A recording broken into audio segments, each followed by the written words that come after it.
الحمد لله نحمده ونستعينه ونستغفره ونعوذ بالله من شرور أنفسنا وسيئات أعمالنا من يهده الله فلا مضل له ومن يضلل فلا هادي له وأشهد أن لا إله إلا الله وحده لا شريك له وأشهد أن محمدًا عبده ورسوله أما بعد فإن خير الحديث كتاب الله وخير الهدي هدي محمد صلى الله عليه وسلم وشر الأمور محدثاتها وكل محدثة بدعة وكل بدعة ضلالة وكل ضلالة في النار وكما قال عليه الصلاة والتسليم اعوذ باللہ من الشیطان الرجیم بسم اللہ الرحمن الرحیم یا ایہا الذین آمنوا اتقوا اللہ حق تقاتہ ولا تموتن الا وانتم مسلمون یا ایہا الناس اتقوا ربکم الذی خلقکم من نفس واحدہ وخلق منها زوجها وبث منهما رجالا كثيرا ونساء واتقوا الله الذي تساءلون به والأرحام إن الله كان عليكم رقيبا يا أيها الذين آمنوا اتقوا الله وقولوا قولا سديدا يصلح لكم أعمالكم ويغفر لكم ذنوبكم ومن يطع الله ورسوله فقد فاز فوزا عظيما وقال الله عز وجل في موضع آخر یا ایہا الناس انتم الفقراء الی اللہ واللہ هو الغنی الحمید رب اشرح لی صدری ویسر لی امری واحلل عقدۃ من لسانی یفقہوا قولی ربی زدنی علما سبحانک لا علم لنا الا ما علمتنا انک انت العلیم الحکیم ربی یسر ولا تعسر وتمم بالخیر حاضرین جمعہ، اسلامی ماؤں بہنوں اور میرے پیارے بچوں، تمام قسم کی بڑائی، بزرگی، حمد و ثنا، شان و شوکت، عظمت و جلالت، عز و جاہ ایک اللہ وحدہ لا شریک کے لیے ہی لائق اور زیبا ہے۔ درود ہو، سلام ہو حضرت محمد مصطفیٰ صلی اللہ علیہ وسلم پر، آپ کے اصحاب، تابعین اور تبع تابعین پر۔ اس مختصر سی حمد اور درود کے بعد آپ کے سامنے میں نے سورہ فاطر کی ایک مشہور آیت تلاوت کی ہے۔ اس آیت کریمہ کے اندر اللہ تبارک و تعالی ہم تماموں سے خطاب کرتے ہوئے فرماتا ہے، اے لوگو، تم تمام کے تمام اللہ کے محتاج ہو، اللہ ہی بے نیاز ہے اور تمام قسم کی تعریف کے لائق ہے۔ اس آیت کریمہ کے اندر دو باتیں بیان کی گئی ہیں۔ ایک، اللہ تبارک و تعالیٰ نے اپنی بے نیازی، اپنی استغنا، اپنی شان اور عظمت کو بیان کیا کہ اللہ ہی غنی ہے، اللہ ہی تعریف کے قابل ہے۔ کہنے کا مطلب یہ ہے کہ اللہ تبارک و تعالیٰ کی ذات ایسی ہے، اس کو کسی کی مدد اور کسی طرح کے سہارے کی ضرورت نہیں ہے۔ اللہ تبارک و تعالی کسی چیز کے پیدا کرنے میں، کسی چیز کے بنانے میں، کسی چیز کی تخلیق میں ذرہ برابر کسی کا محتاج نہیں ہے۔ اور ہم اس خوش فہمی میں بھی نہ رہیں کہ ہماری عبادتوں سے، ہماری ریاضتوں سے، ہمارے کچھ کرنے سے اللہ تبارک و تعالیٰ کی شان کے اندر کچھ اضافہ ہوتا ہو، یا پھر ہم نافرمان بن جائیں یا اللہ کے ساتھ سرکشی اور بغاوت کرنے لگیں تو اللہ کی شان کے اندر کمی ہوتی ہو، ایسا بھی نہیں ہے۔ حدیث قدسی کے اندر اللہ تبارک و تعالیٰ نے فرمایا ہے، اپنے نبی کے زبانی اس بات کا اعلان کر دیا، اللہ کیسا غنی ہے، لو ان اولکم وآخرکم وانسکم وجنکم، کہتا اللہ تبارک و تعالیٰ، آپ کے پہلے ہوں یا آپ کے بعد والے ہوں، سارے انسان ہوں، سارے جنات ہوں، ساری انسانیت، ساری مخلوقات اللہ کی فرمانبردار بن جائے، اللہ کی نام لیوا بن جائے، تو اللہ تبارک و تعالیٰ کی شان کے اندر ذرا برابر اضافہ نہیں ہوتا۔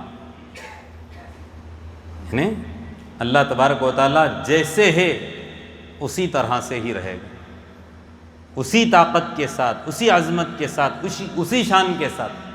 میرے اور آپ کی عبادتیں، میرے اور آپ کی فرمانبرداریاں اس کی بے نیازی کے اندر، اس کی طاقت کے اندر اضافہ نہیں کرتی۔ ایسے ہی سارے لوگ نافرمان بن جائیں، ساری مخلوقات اللہ کی نافرمان بن جائے تو بھی اس کی شان کے اندر گھٹاوا یا کمی نہیں ہوتی۔ دراصل بات کیا، اللہ تبارک و تعالیٰ نے کہا وہ غنی ہے، اگر محتاج کوئی ہے تو کون ہے، میں اور آپ ہیں۔ ہم کو اللہ تبارک و تعالیٰ کی ضرورت ہے، ہم کو ہر حال میں، ہر پل، ہر گھڑی اس کی طرف رجوع، اس کی طرف انابت، اس کی طرف لوٹنے کی ضرورت ہے۔ اس لیے اللہ نے کیا کہا، تم فقیر ہو، تم اللہ کے در کے محتاج ہو، تم کو اللہ کی ضرورت ہے۔ حقیقت میں بغیر اس کی مدد کے، بغیر اس کے سہارے کے انسان عاجز، لاچار، بے بس، کچھ نہیں کر سکتا۔ چاہے وقتی طور پر اس کو طاقت اور قوت ملنے کی وجہ سے کتنا ہی اتراتا ہو، کتنا ہی گھمنڈ کرتا ہو، کیسی ہی بڑی بڑی باتیں کیوں نہ کرتا ہو، لیکن ایک وقت آ ہی جاتا ہے کہ انسان لاچار اور بے بس ہو جاتا ہے۔ ویسے مراحل ہم سبھی جانتے ہیں، جب دنیا کے اندر قدم رکھتا ہے یہ انسان تب لاچار اور بے بس ہوتا ہے، ان کے سہارے کا محتاج ہوتا ہے۔ جہاں بڑھاپے کی طرف قدم رکھنے لگا اس وقت بھی کیا ہو جاتا ہے، محتاج، بے بس، لاچار۔ اللہ کہتا ہے یہی مراحل نہیں ہے جہاں پر تو عاجز اور محتاج بن جاتا ہے، تجھے تو ہر حال میں محتاجی ہے لاحق، اس بات کا تجھے احساس ہونا چاہیے۔ مجھے اور آپ کو اگر اپنی فقیری کا اللہ کے سامنے والی اس بات کا اگر احساس ہو جائے تو حقیقی معنی میں ہم کیا بن جائیں گے، اللہ کے بندے بن جائیں گے، اللہ کی بندگی کرنے لگ جائیں گے۔ آج ہم نے اپنے آپ کو سب کچھ سمجھ لینے کی وجہ سے، اپنے آپ کو غنی اور مالدار سمجھنے کی وجہ سے صحیح معنی میں اللہ کی بندگی کا حق نہیں ادا کر رہے۔ ہر حال میں، ہر پل، ہر گھڑی ہم ہر مشکل حالات میں اللہ تبارک و تعالیٰ کی مدد اور سہارے کے ہم محتاج ہیں، اور اللہ کہتا بھی ہے ہر حال میں مجھ سے ہی مدد طلب کرو۔ نماز میں آتے ہیں، کھڑے ہوتے ہیں، چاہے سری نمازیں ہوں چاہے جہری نمازیں ہوں، کوئی بھی نماز ایسی نہیں کہ اگر آدمی سورہ فاتحہ نہ پڑھے تو اس کی نماز ہوتی ہو۔ بغیر سورہ فاتحہ کے نماز نہیں ہوتی، ہر رکعت میں اس کا پڑھنا ضروری ہے، اور اسی سورہ فاتحہ کے اندر اللہ تبارک و تعالیٰ نے اس درس کو یاد دلایا ہے کہ تم محتاج ہو بندگی کے، مدد کے، تم کو اللہ کی بندگی کرنا ضروری ہے، اللہ سے مدد طلب کرنا ضروری ہے۔ کیا کہتے ہیں، ایاک نعبد و ایاک نستعین، اے اللہ ہم آپ ہی کی عبادت کریں گے، آپ کو چھوڑ کر کسی کے سامنے اپنا سر نہیں جھکائیں گے، یہی تو کہتا نا، مدد بھی آپ ہی سے طلب کریں گے، اور کرنا بھی ہے۔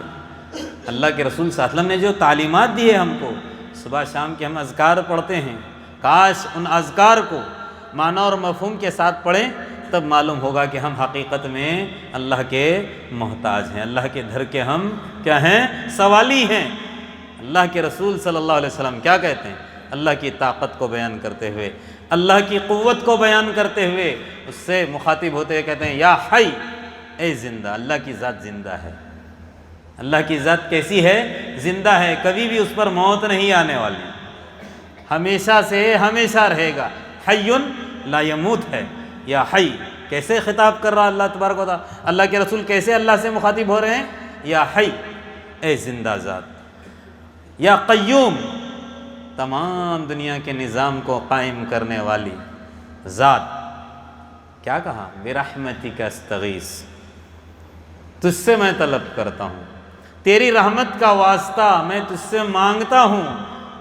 کیا مانگتا ہوں؟ کس بات کو طلب کرتا ہوں تجھ سے؟ اصلح لی شأنی کلہ، میرے تمام معاملات کو درست فرما۔ کوئی بھی ایسا انسان نہیں ہوگا کہ کسی نہ کسی پریشانی، کسی نہ کسی مصیبت، کسی نہ کسی مسئلے کے اندر گرفتار رہتا ہے۔ کچھ نہ کچھ ذہنی ہو، دماغی ہو، بدنی ہو، کسی نہ کسی الجھن میں وہ گرفتار رہتا ہے، کوئی نہ کوئی الجھنیں اس کے ساتھ لگی ہوئی ہیں۔ تو اللہ کے رسول صلی اللہ علیہ وسلم نے کیا تعلیم دی؟ اللہ سے کہو اے قیوم، تیری رحمت کا واسطہ تجھ سے ہم طلب کرتے ہیں، تیری رحمت کو تجھ سے مانگتے ہیں کہ ہمارے سارے معاملات کو کیا کر دے، تو درست کر دے، کوئی پریشانی نہیں ہونی چاہیے۔ اور آگے کیا کہتے ہیں؟ اس جملے پر غور کریں، اس جملے پر غور کریں، وَلَا تَكِلْنِي إِلَى نَفْسِي طَرَفَةَ عَيْنٍ۔ آج ہمارا معاملہ ایسا ہے، ہم اپنے نفس کے حوالے ہو چکے ہیں، ہم اپنے نفس کے حوالے ہو چکے ہیں، اس لیے منمانی کرتے ہیں، اور ہم کو بنانے والا، پیدا کرنے والا خالق جس کے ہم محتاج ہیں، اس کی عبادت کے اندر بھی کمی کوتاہی اور اس سے مانگنے کا حق بھی ادا نہیں کر رہے ہیں۔ یہاں اللہ تبارک و تعالیٰ نے اللہ کے رسول صلی اللہ علیہ وسلم کی زبانی دعا کرتے ہوئے کیا سمجھا؟ وَلَا تَكِلْنِي، مجھے مت حوالے کرنا، اِلیٰ نَفْسِی، میرے نفس کے، طرفۃ عین، پلک جھپکنے کے برابر، یعنی تھوڑی دیر کے لیے بھی مجھے اپنے نفس کے حوالے مت کرنا۔ اسی لیے وعدہ کیا ہے؟ وَأَمَّا مَنْ خَافَ مَقَامَ رَبِّهِ وَنَهَى النَّفْسَ عَنِ الْهَوَىٰ، جو نفس کے چونچلے پورے کرنے سے بچا، فَإِنَّ الْجَنَّةَ هِيَ الْمَأْوَىٰ، جنت اسی کا ٹھکانہ ہے۔ یعنی انسان کا اپنے آپ کو نفس کے حوالے کرنا یہ سنگین جرم ہے، بہت بڑا جرم ہے۔ آج کیا ہو رہا ہے؟ ہم اپنی خواہشات کے ہی تو پیچھے لگے ہوئے۔ اللہ کے رسول صلی اللہ علیہ وسلم نے یہ کہا، اور یاد رکھ لیجئے کوئی بھی انسان ایسا نہیں ہے کہ اس کے اوپر مصیبت نہ آتی، ہر گھڑی، ہر آن، ہر پریشانی کوئی نہ کوئی مسئلہ درپیش ہے ہی ہے۔ کیوں؟ اللہ تبارک و تعالیٰ نے قرآن کے اندر کیا فرمایا؟ لَقَدْ خَلَقْنَا الْإِنسَانَ فِي كَبَدٍ، ہم نے انسان کو پیدا ہی کیا ہے کس کے اندر؟ مشقتوں کے اندر، پریشانیوں کے اندر۔ اگر اس کو پریشانی نہ ہو، سب اپنے آپ کو خدا کہنے لگے۔ تھوڑی دیر کی طاقت کیا مل جاتی ہے، کیسے اکڑتا ہے، کیسے اتراتا ہے، کیسا غرور اور گھمنڈ اس کے اندر آ جاتا ہے۔ اس لیے اللہ تبارک و تعالیٰ نے انسان کی جو زندگی وہ مصیبتوں کے اندر ہی گھیری ہوئی رکھی ہے۔ لَقَدْ خَلَقْنَا الْإِنسَانَ فِي كَبَدٍ کہا اللہ تبارک و تعالیٰ۔ لیکن اسی پریشانی کے اندر رجوع کس کی طرف؟ اللہ کی طرف۔ اسی پریشانی کے اندر کس کی طرف انابت؟ اللہ کی طرف۔ لوٹنا کس کی طرف ہے؟ اللہ کی طرف۔ قرآن کیا کہتا ہے؟ اَمَّن يُجِيبُ الْمُضْطَرَّ إِذَا دَعَاهُ، کون ہے جب پریشان حال اس کو پکارتا ہے تو اس کی پریشانی دور کرنے والا؟ اَمَّن يُجِيبُ الْمُضْطَرَّ، پریشان کو جواب دینے والا کون ہے؟ اِذَا دَعَا، جب اس کو پکارتا ہے، وَيَكْشِفُ السُّوءَ، اس کی اس برائی کو، اس تکلیف کو، اس کے اس حالات کو جس کے اندر وہ گرفتار تھا، اس کو ہٹاتا ہے۔ وَيَجْعَلَكُمْ خُلَفَاءَ الْأَرْضِ، اور زمین کا جانشین، بادشاہ یا کرسی، اقتدار، تھوڑے دن پیچھے کچھ بھی نہیں تھا، بڑی کرسی سے نوازا، کون کرتا ہے؟ اللہ۔ آگے اللہ کہتا ہے اتنا سب کچھ کرنے کے بعد اِلَٰهٌ مَّعَ اللَّهِ، کیا تم اللہ کے ساتھ کسی اور کو پھر شریک ٹھہراتے ہو، کسی اور کو معبود مانتے ہو، کسی اور کو مددگار اور حامی مانتے ہو؟ اِلَٰهٌ مَّعَ اللَّهِ، اللہ کے ساتھ کوئی اور بھی ہے کیا؟ سوال اللہ تبارک و تعالیٰ کا۔ قَلِيلًا مَّا تَذَكَّرُونَ، تھوڑی سی نصیحت حاصل کرتے ہو، بہت کم لوگ ہیں جو تم میں صحیح معنی میں نصیحت حاصل کرتے ہیں، یعنی کہ سب کے سب کیا ہیں؟ اللہ کو بھلائے بیٹھے ہیں، سب کے سب کیا ہیں؟ اللہ کے ساتھ غیروں کو شریک کر رہے ہیں، اور اللہ کے حقوق ادا کرنے میں کمی اور کوتاہیاں کر رہے ہیں۔ اللہ تبارک و تعالیٰ نے میرے اور آپ کی زندگی میں، نے کہا اتنی دیر سے مشکل حالات میں ہم کو کہاں لوٹنا ہے؟ اللہ کی طرف۔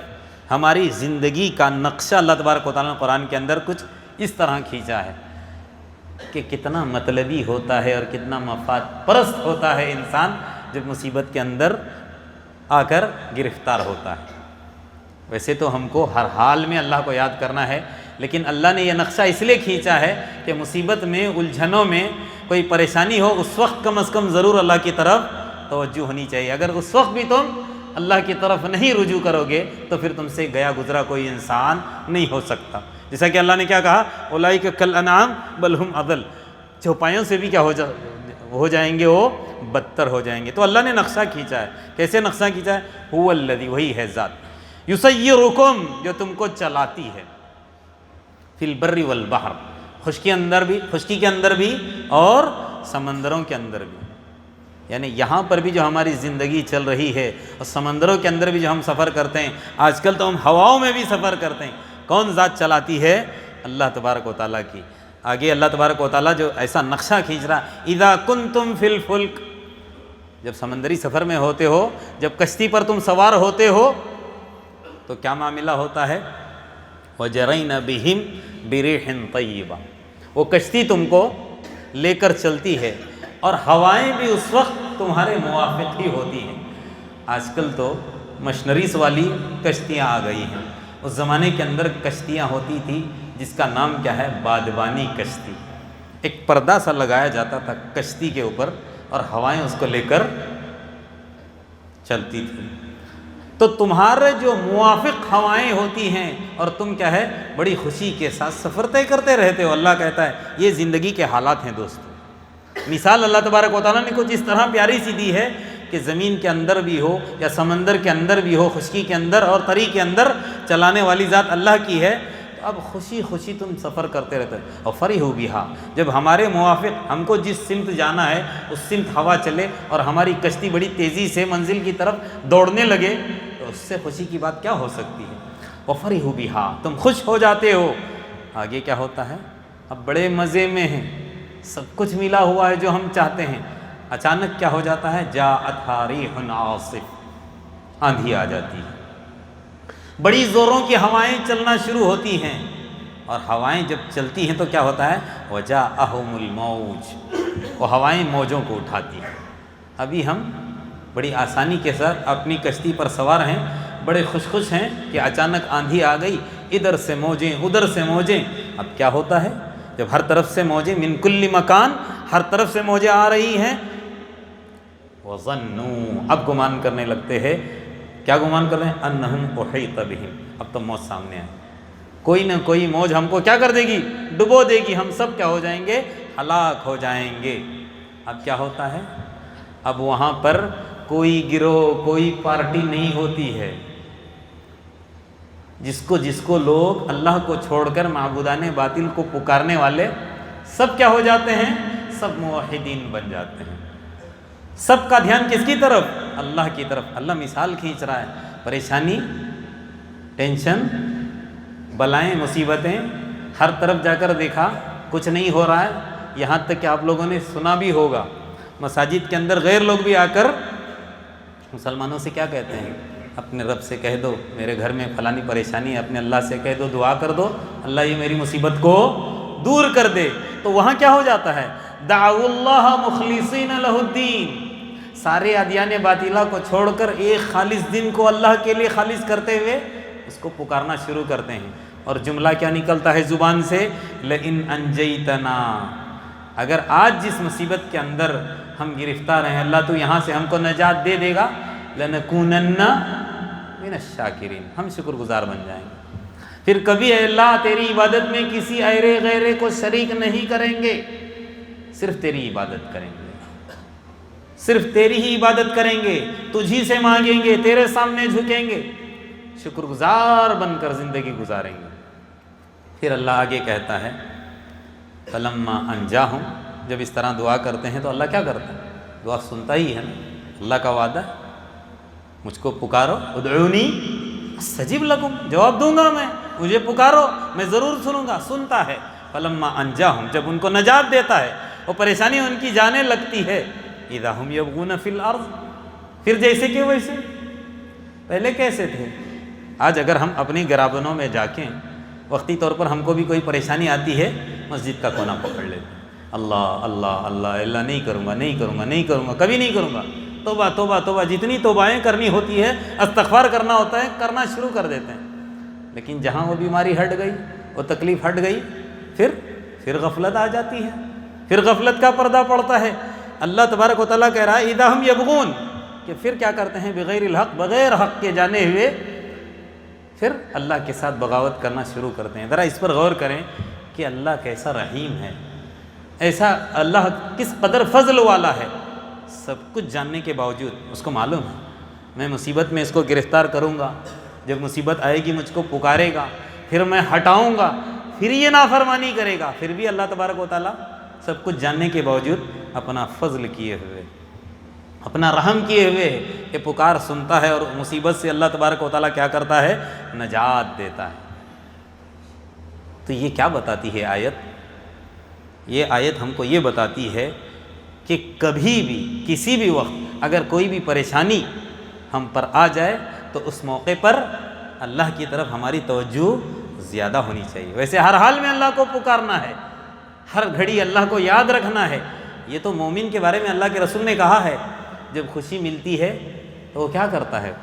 جب اس کو خوشی ملتی ہے تو کیا کرتا ہے؟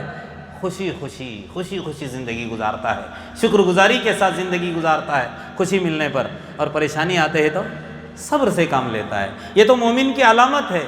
لیکن دو مواقع ایسے ہیں جہاں پر زیادہ ہمارا دھیان، زیادہ توجہ ہماری اللہ کی طرف ہونی چاہیے۔ ایک تو اللہ تبارک و تعالیٰ نے یہاں کہہ دیا کہ مصائب میں، پریشانی میں، الجھنوں میں گرفتار اگر ہم ہو جائیں تب تو ہمارا دھیان اللہ کی طرف ہونی چاہیے۔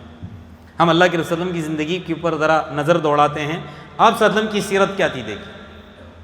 اللہ کے رسول صلی اللہ علیہ وسلم کے معاملے کے تعلق سے احادیث کے اندر آتا ہے، یہ حدیث سے پہلے بھی آپ لوگوں نے سنی ہوگی، غالباً مسلم یا بخاری کی روایت برابر ذہن میں نہیں ہے۔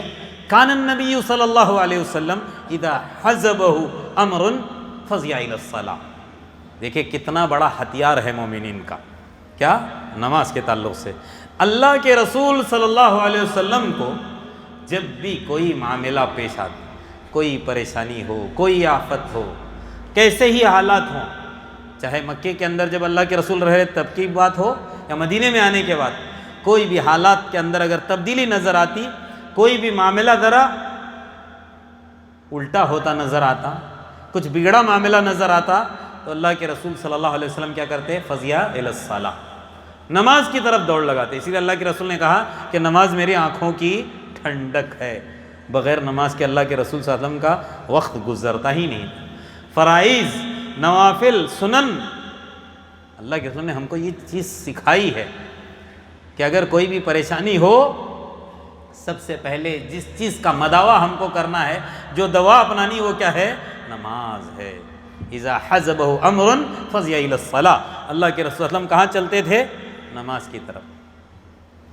کبھی بھی اگر اچانک حالات بگڑتے نظر آتے، ذرا ہوائیں کچھ تیز ہو جاتی، اللہ کے رسول کو اس بات کا، بہت سارے ہمارے یہاں پر بیٹھے ہوئے ساتھی ایسے ہیں جنہوں نے جا کر عرب میں دیکھا ہوگا، چاہے وہ دبئی میں ہو، سعودی کے اندر، ہر تھوڑے دن کے اندر آندھیاں چلتی رہتی، یعنی غبار ایسے اڑتا، ایسا لگتا ہے کہ قیامت آ گئی، پورا دھندلا نظر آتا ہے، کچھ نظر نہیں آتا ہے، ایسا خطرناک غبار چلتا ہے، آپ لوگوں نے دیکھا ہوگا۔ جو عرب کے اندر ریگستانی علاقہ ہے، ہوائیں چلتی ہے تو وہ غبار اڑ جاتا ہے، کچھ نظر نہیں آتا۔ کبھی کبھی تو اس قدر گھبراہٹ سی محسوس ہوتی ہے۔ تو اللہ کے رسول صلی اللہ علیہ وسلم کا معاملہ کیا تھا کہ اس طرح کے حالات ہوتے، گھٹنوں کے بل اللہ کے رسول صلی اللہ علیہ وسلم بیٹھ جاتے، گھٹنوں کے بل اللہ کے سامنے اللہ کے رسول صلی اللہ علیہ وسلم بیٹھ جاتے اور دعا کرتے، ہاتھ اٹھا کر کیا کرتے؟ اللہم اجعلہا ریاحا، جو ہے اللہ ہوا تو چلا رہا ہے، اللہ اس کو رحمت والی ہوا بنا دے۔ ریاح سے مراد کیا ہے؟ بھینی ہلکی ہوا جس سے ہم لطف اندوز ہوتے ہیں۔ صبح دیکھیے فجر کی نماز کے بعد آج کل کتنی ٹھنڈی بھینی ہوائیں چلتی ہے، اسی کو ریاح کہا جاتا ہے۔ اے اللہ ایسی ہوا بنا دے جس سے ہم لطف اندوز ہوں، ہم کو فائدہ ہو۔ وَلَا تَجْعَلْهَا رِيحًا، اللہ اس ہوا کو آندھی مت بنانا۔ قوم عاد کے بارے میں آپ لوگوں نے سنا ہوگا نا، ان کو کس چیز نے اڑا کر پھینک دیا تھا؟ تباہ اور ہلاک کرنے والی چیز کیا تھی؟ بریح صرصر عاتیہ، سورہ حقہ کے اندر آیا، ریح کا لفظ آیا نا، تو آندھی کے لیے ریح کا لفظ استعمال ہوتا ہے۔ اللہ کے رسول نے کہا ریاح کر، رحمت والی ہوا کر، اے اللہ اس کو آندھی نہ بنا۔ کب؟ ذرا زوروں کی ہوائیں چلتی، ذرا غبار اڑنے لگتا، اللہ کے رسول کا معاملہ ایسے ہوتا۔ کبھی ایسا ہوتا کہ بارش اگر تھوڑے دن نہ ہوتی، ذرا معلوم ہوتا کہ اب قحط آنے والا ہے، لوگ پریشان ہیں، پانی کے لیے ترس رہے ہیں، جانور بلک رہے ہیں، تبھی اللہ کے رسول کا معاملہ یہی ہے۔ اس حدیث کا مطلب اذا حزبہ امر فزع الی الصلاۃ کا مطلب یہی ہے کہ ایسے نظر آتا کہ اب قحط آنے والا ہے، فوراً اللہ کے رسول ساری بستی والوں کو لے کر میدان کی طرف چلے جاتے۔ کیسی حالت کے اندر؟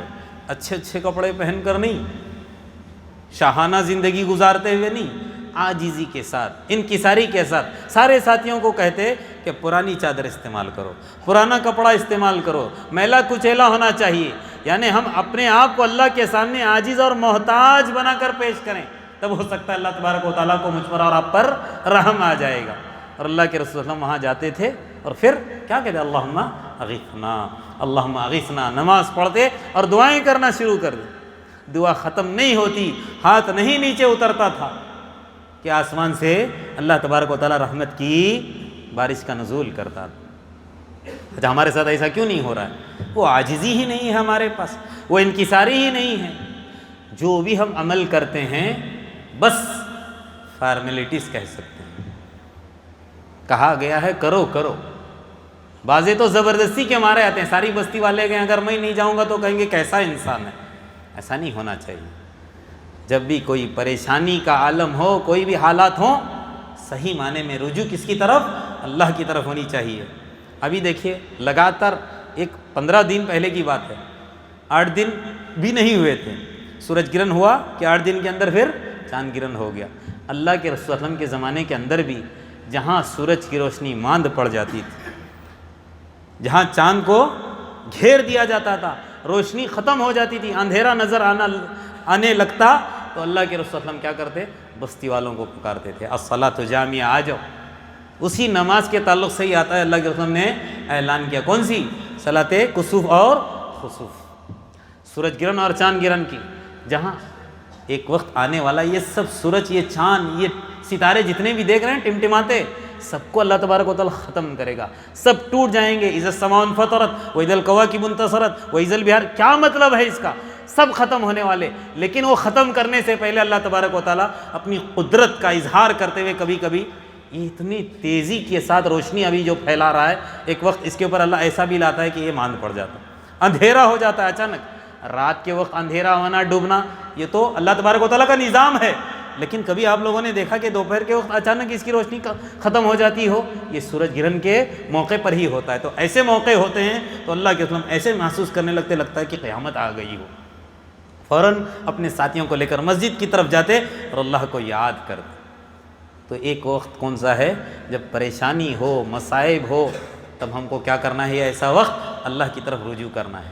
اور دوسرا کون سا ٹائم ہے؟ دوسرا جو وقت ہوتا ہے، اگر انسان کے ساتھ، انسان ہونے کے ناطے اگر کوئی گناہ ہو تو اس وقت اللہ کی طرف رجوع کرنا لازم اور ضروری ہے۔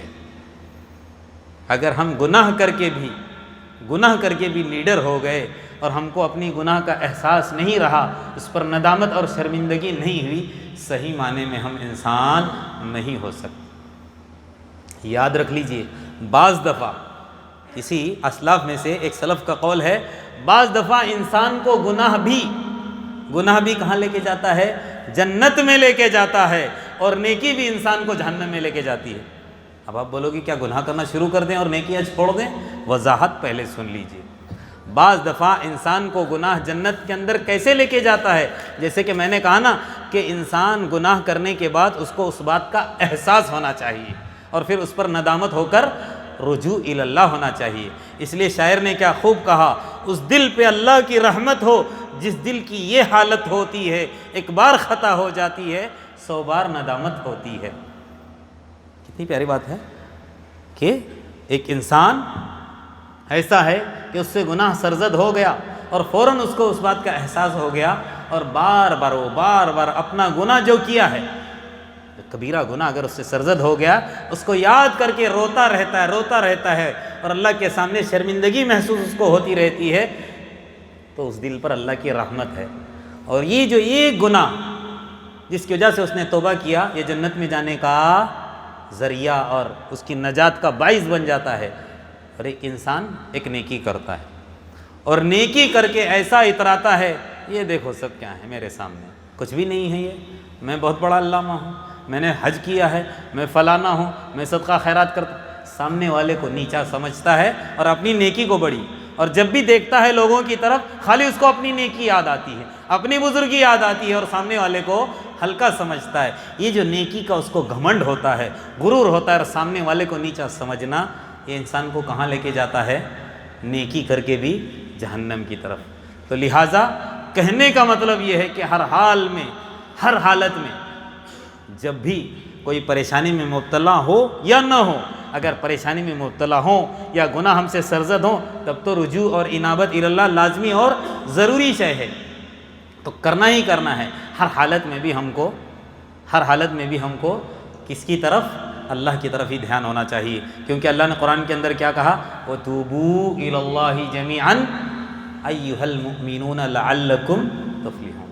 وَتُوبُوا إِلَى اللَّهِ، سب اللہ کی طرف رجوع کرو۔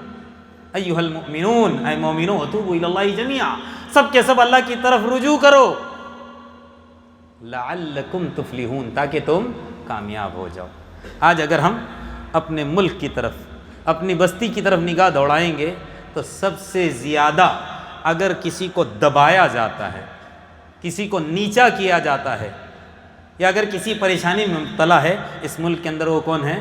میں اور آپ مسلمان۔ کچھ بھی ہماری حیثیت نہیں ہے، بہت حقیر جانے جا رہے ہیں، ہر جگہ دبائے جا رہے ہیں، پھر بھی ہم، یہ جو حالات ہمارے اوپر آئے ہیں یہ اللہ کی طرف سے آئے ہیں، اس بات کا ہم کو احساس نہیں ہے، اور پھر بھی ہم اللہ کی طرف رجوع نہیں کر رہے ہیں۔ ایسا نہیں ہونا چاہیے۔ کوئی بھی پریشانی ہو تب بھی تو حالات کی، اللہ کی طرف رجوع کرنا ہی ہے، لیکن اگر اجتماعی حالات کے اندر بھی اگر ہم گھر جائیں پریشانی میں، تب بھی ہم کو کیا کرنا ہے؟ اللہ کی طرف رجوع۔ اللہ کے رسول صلی اللہ علیہ وسلم طائف میں آئے، اللہ کے بندوں کو اللہ کی طرف بلانے کے لیے آئے تھے نا۔ جب ان کے اوپر پتھراؤ ہوا، جب لوگوں نے ان کے اوپر ظلم کیا، زیادتی کی، لہو لہان ہو گئے، اور ایک طرف آ کر بیٹھ کر کیا کہا تھا؟ یہ دعا یاد کر لیجئے، ہمیشہ یہ دعا آپ کو اپنی زبان پر، صبح شام کے اذکار میں اس دعا کو بھی آپ شامل کریں۔ بہت زبردست دعا ہے یہ۔ کیا ہے؟ آسمان کو ہلا کر رکھ دیا تھا، فوراً فرشتہ اللہ کے رسول اللہ کی خدمت میں آیا تھا نا۔ دعا کیا تھی؟ اللہم الیک اشکو ضعف قوتی۔ اللہ کے رسول اللہ نے اللہ کے سامنے جو گڑ گڑایا، اپنی عاجزی کا جو اظہار کیا، وہ جملہ کیا تھا؟ اللہم الیک اشکو، اے اللہ میں تجھ سے شکایت کرتا ہوں، کس بات کی؟ ضعف قوتی، میں بہت کمزور ہوں، طاقت کے اعتبار سے میں بہت کمزور ہوں، میں بہت ناتواں ہوں، میرے اندر طاقت نہیں ہے۔ وقلت حیلتی، اور میری کمزوری، اس کا بھی اے اللہ میں تیرے سامنے کیا کر رہا ہوں؟ اظہار کر رہا ہوں، اس کی میں شکایت کر رہا ہوں۔ میرا توشہ بھی بہت کم ہے، میرا جو ہیلا اور بہانہ ہے یہ بھی کچھ کام کرنے والا نہیں ہے، میری تدبیر بھی کیا ہے؟ بہت کمزور ہے، چھوٹی سی ہے۔ آگے کیا کہتے ہیں؟ وَحَوَانِي عَلَى النَّاسِ، اور لوگوں کے سامنے میری کمزوری کا، لوگ ذلیل کر رہے تھے اللہ کے رسول صلی اللہ علیہ وسلم کو، ہر طرف سے مذاق اڑایا جا رہا تھا۔ وَحَوَانِي عَلَى النَّاسِ، آگے کیا کہا؟ یا ارحم الراحمین، اے راحمین، رحم کرنے والے آقا، یا ارحم الراحمین، انت رب المستضعفین، تو کمزوروں کا رب ہے۔ کیا کہا؟ انت رب المستضعفین، الی من تکلنی الی بعید یتجہمنی، کس کے حوالے کرتا ہے؟ ایسی دوری کے حوالے،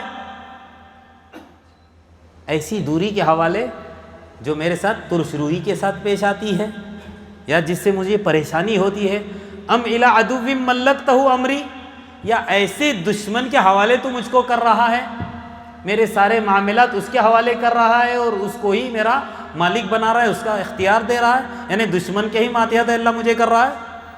اِلَّمْ یکن، پھر بھی اللہ کے رسول کیا کہہ رہے ہیں؟ اتنا سب کچھ کہنے کے باوجود، اِلَّمْ یکن بِکَ غَضَبٌ عَلَيَّ فَلَا أُبَالِي، بھلے یہ مجھے ذلیل کر رہے ہوں، مجھے مار رہے ہوں، پریشان کر رہے ہوں، تکلیف دے رہے ہوں، لیکن تو مجھ پر اگر ناراض نہیں، اِلَّمْ يَكُنْ بِكَ غَضَبٌ عَلَيَّ، تو مجھ سے اگر ناراض نہیں ہے، فَلَا أُبَالِي، مجھے کسی بات کی پرواہ نہیں ہے۔ یہ اللہ کے رسول کے کلمات ہیں کہ تو اگر مجھ سے ناراض نہیں ہے تو پھر مجھے کسی بات کی پرواہ نہیں ہے، رہنے دیجئے جیسے بھی، اے اللہ میرے ساتھ حالات آ رہے ہیں میں اس کو برداشت کرنے کے تیار ہوں، لیکن تیری ناراضگی کو میں برداشت نہیں کر سکتا۔ آگے کیا کہہ رہے ہیں؟ وَلَكِنَّ عَافِيَتَكَ هِيَ أَوْسَعُ لِي، تیری عافیت ہی صحیح معنی میں میرے لیے بہت ہی زیادہ وسیع ہے۔ اعوذ، میں تجھ سے پناہ چاہتا ہوں، پناہ مانگتا ہوں، بِنُورِ وَجْهِكَ الَّذِي، تیرے چہرے کے نور سے، الَّذِي أَشْرَقَتْ لَهُ الظُّلُمَاتُ، جس سے اندھیریاں کیا ہو جاتی ہیں؟ روشن ہو جاتی ہیں۔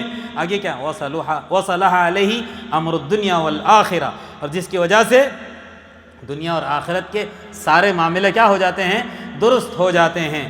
من ان ينزل بي غضبك او يحل علي سخطك لك العتبى حتى ترضى، اس کا بھی یہی مفہوم ہے کہ اس بات سے میں اللہ تجھ سے پناہ مانگتا ہوں کہیں تیرا غصہ میرے اوپر یا تیرا غضب میرے اوپر نازل نہ ہو جائے۔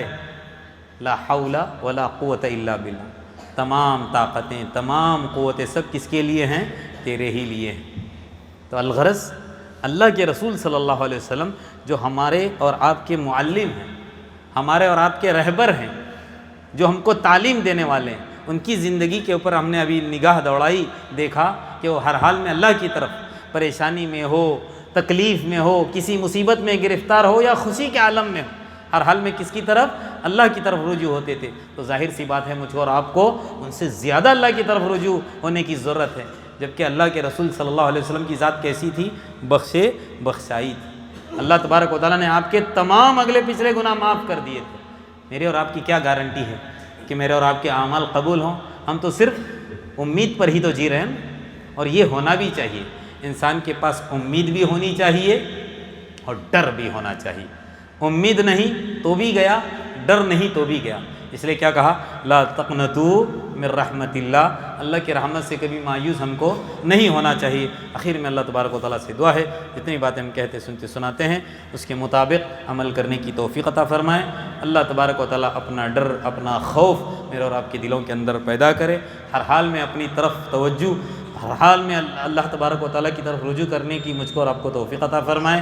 اللہ تبارک و تعالیٰ ہمیں جو پریشان حال ہیں ان کی پریشانی کو دور کرے، جو بے اولاد ہیں ان کو اولاد صالح سے نوازے، جو مقروضین ہیں ان کے قرضوں کی ادائیگی کی غیب سے شکل صورتیں پیدا کرے، جو بن بیاہی بچیاں ان کے بہترین جوڑ کا انتظام کرے، جو بے روزگار ہیں اللہ تبارک و تعالیٰ ان کو بہترین روزی سے نوازے۔ آمین وآخر دعوانا ان الحمدللہ رب العالمین۔ بارک اللہ لی ولکم فی القرآن العظیم ونفعنی وإیاکم بما فیہ والآیات والذکر الحکیم۔ اقول قولی ھذا واستغفر اللہ لی ولکم ولسائر المسلمین من کل ذنب فاستغفروہ انہ هو الغفور الرحیم۔